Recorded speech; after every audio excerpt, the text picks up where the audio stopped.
Hi everyone, welcome back to my channel. I'm Andreea. For those of you who are new in here, welcome. In today's video, I'm going to talk about my favorite fragrances. And that is a video that I would have never ever thought that I would do, but a lot of you asked for it. More and more people are asking for my favorite fragrances. And I am flattered that you guys like to know what I'm wearing. In the same time, it's a little peculiar for me because I know that fragrance is different on each and every one of us. But listen, whatever you guys want. Before we get into the video, I just wanted to let you guys know that for the longest time, I thought that I cannot smell anything. And the truth is, as a child and even as an adolescent, I did not have a lot of interest for fragrance. I don't have a very developed sense of smell. And I went to the doctor because I was 100% sure that I cannot smell anything.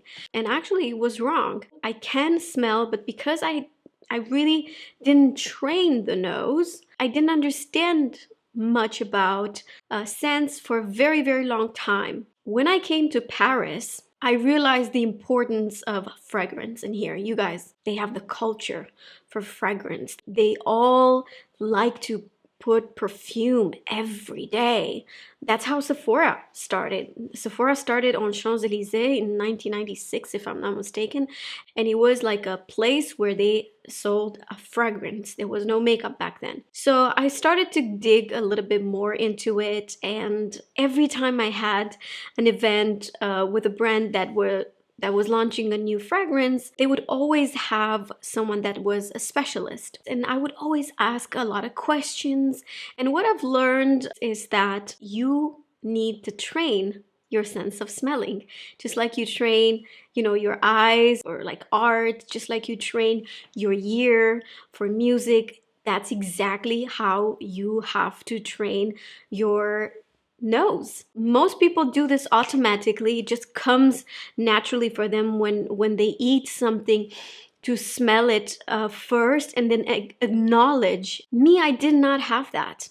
So it's basically like I was born again the past few years trying to train my nose. The more you smell, the better you smell. The better you get at putting a name of what you're smelling. Not that many people can literally tell every single, nuance from a fragrance. So I wanted to do this disclaimer because it's only fair towards you to know this. And also I wanted to tell you that every single fragrance that I have and I'm going to talk about is something that I like to buy myself now because I feel like I'm confident enough to know what I like, what I dislike. So I'm going to start with probably most popular fragrance, only because I've been using it for quite a few years. I've started using the Givenchy L'interdit in 2018 and I loved it. A little background from L'interdit. So Givenchy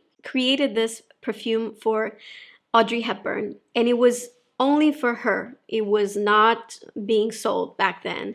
And a lot of people obviously loved the fragrance and then Givenchy decided to sell it. And apparently Audrey Hepburn was very upset and she actually said to them, "Je vous l'interdis," which means I'm forbidding you. And that's where the name comes from, l'interdit, which means forbidden.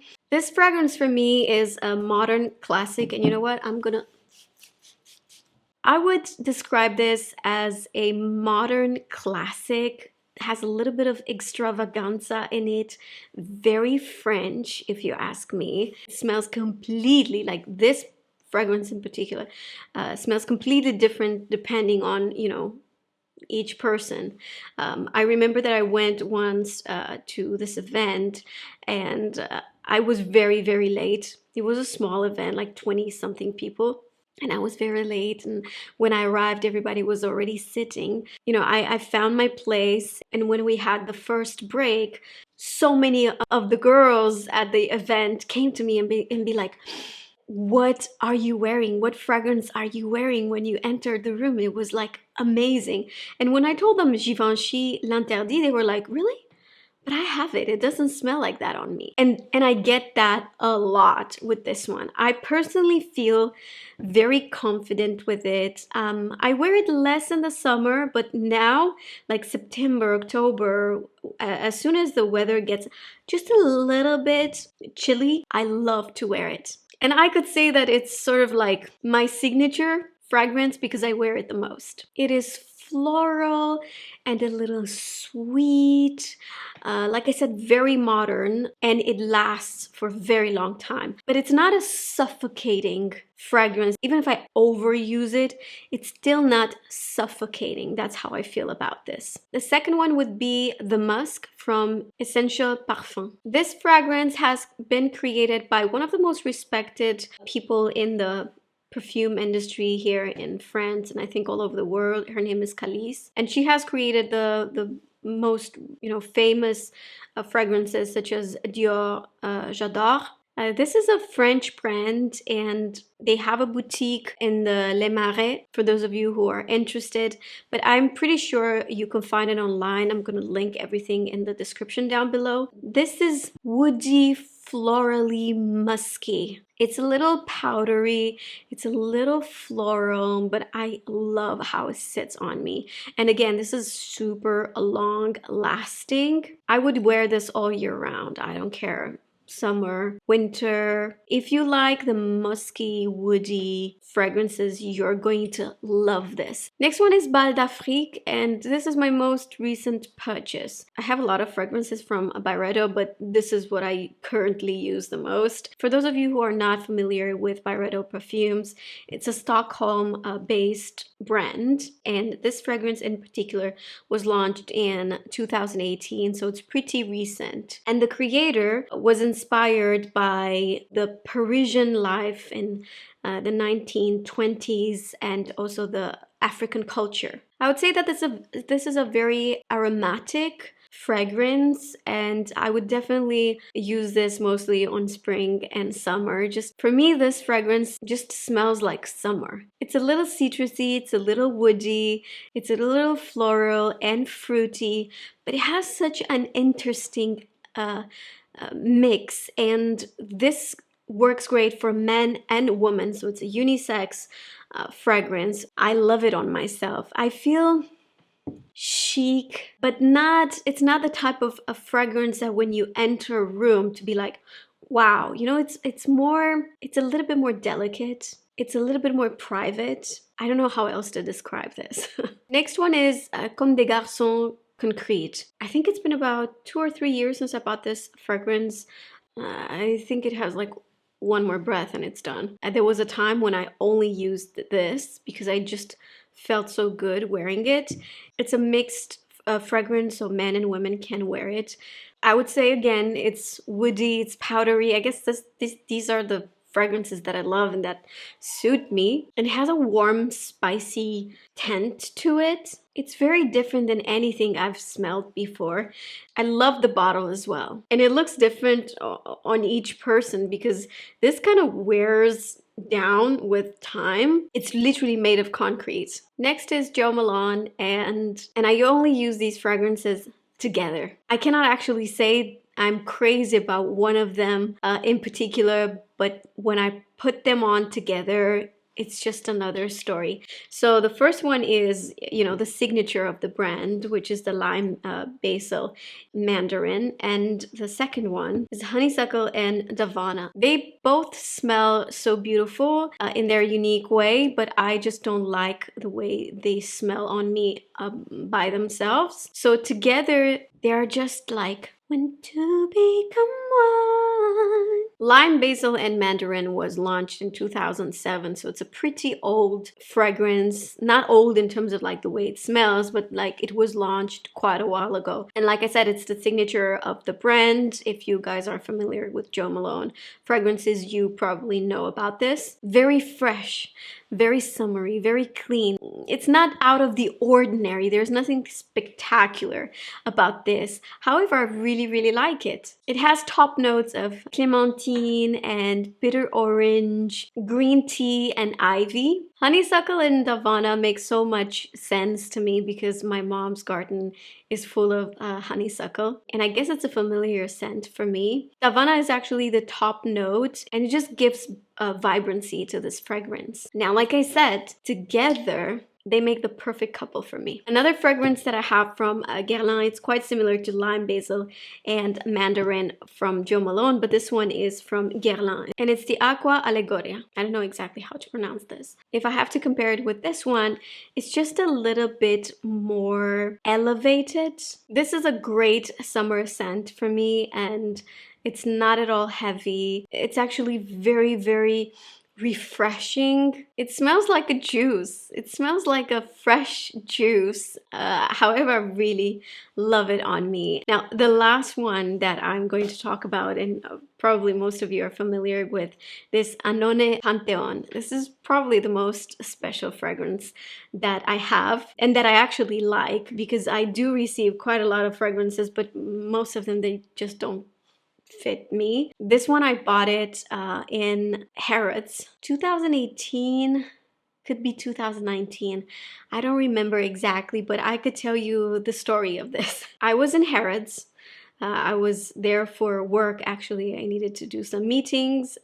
As I was walking in Harrods, I hear someone calling my name, and I turn around, and it was one of you guys who are following me. I'm so sorry. I know that this is unacceptable, but I do not remember the girl's name. And she came to me and she's like, "Oh my God, I can't believe I see you here, and I'm a big fan." And I was like, you know, like, I feel kind of weird because you guys know me, but I don't know you. And I was like, "Hey, thank you." And she said, "You know, I work downstairs at the niche fragrances. So if you want to try something, you could find me downstairs, and I would love to show you some of my favorite fragrances." And I was with my friend Anka. I definitely had a second nose to smell this. And we were trying so many that at some point I was a little dizzy. But this one in particular, and even the girl, you know, she recommended, she said, "Listen, this is something special." So she knew that I'm classy, but with a twist, and that I told her, like, I love to smell expensive. I love the expensive smell, because I had, you know, an everyday fragrance. I had an evening one, but I said I want to smell like sophisticated and expensive. And when she gave me this one, I was in love with it, but not from the very first sniff. Because this is very strong for me. I literally have to apply a little bit of here, a little bit of here, you know, and that's it. And then throughout the day, you guys, this develops like, it smells like wealth, like good life. This is how I could describe this perfume in my own words. And it's tropical, it's wood. I've only started to, you know, be familiar with this scent for the past 5 years since I've been living in Paris. So it has that wood, not woody, but oud, that very sophisticated scent. And it's a little warm, spicy, a little fruity, a little woody. The top notes are mango, but the base notes are oud and musk. I cannot tell you how special this fragrance is for me. I don't use it every day. I definitely like to wear this for special occasions, when I go out. It's more of an evening seductress type of fragrance. This will seduce you. Again, when I wear this, people are always asking me, like, what are you wearing? All right, guys, and these were my favorite fragrances at the moment. There are some others that I like Gypsy Water from Byredo and Blanche, and I also love some fragrances from Tom Ford, but just, I would say I don't go towards those most of the time. These are like my main. I hope you enjoyed this. Find everything that I've talked about in my description box, and you could also find this very cute dress. This is a dress, okay? This is a long shirt dress, and I'm wearing these shoes to go with the dress. I'm gonna link them down below only because I think that this is so comfortable and chic. By the way, this is in size extra small, so please go 1 or even 2 sizes down. All right, guys, I'm out of breath. I didn't do anything, but I don't know why I'm out of breath. Thank you so much for watching, and I'll see you guys in my next one.